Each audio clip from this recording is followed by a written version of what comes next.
આજે હું ભારત એકતા ચેનલમાં આપનું સ્વાગત કરું છું અને આપણા ભારતના નાગરિકો,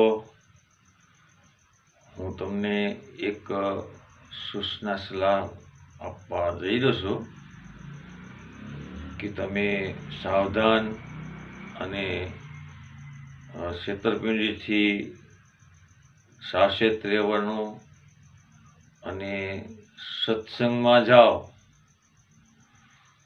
પણ એવા સત્સંગમાં જાઓ કે તમને અંદર ગુલામ બનાવવામાં પ્રયાસ થતો હોય તો તમારે એ સત્સંગ છોડી દેવાનો.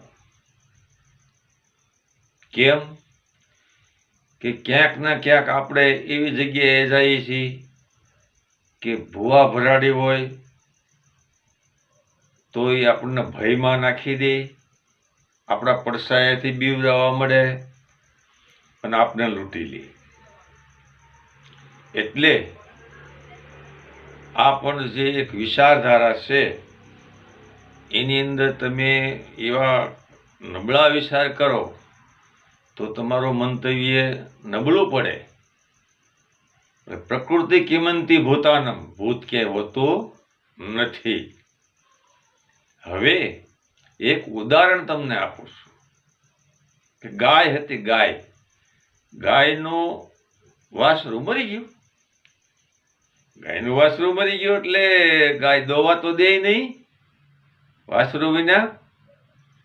એટલે એનું ચામડું, એની ખાલ ઉતારી અને એની અંદર ઘાસ ભરી અને વાછરા જેવું જ પોઠિયું બનાવે, એને પોઠિયું કહે.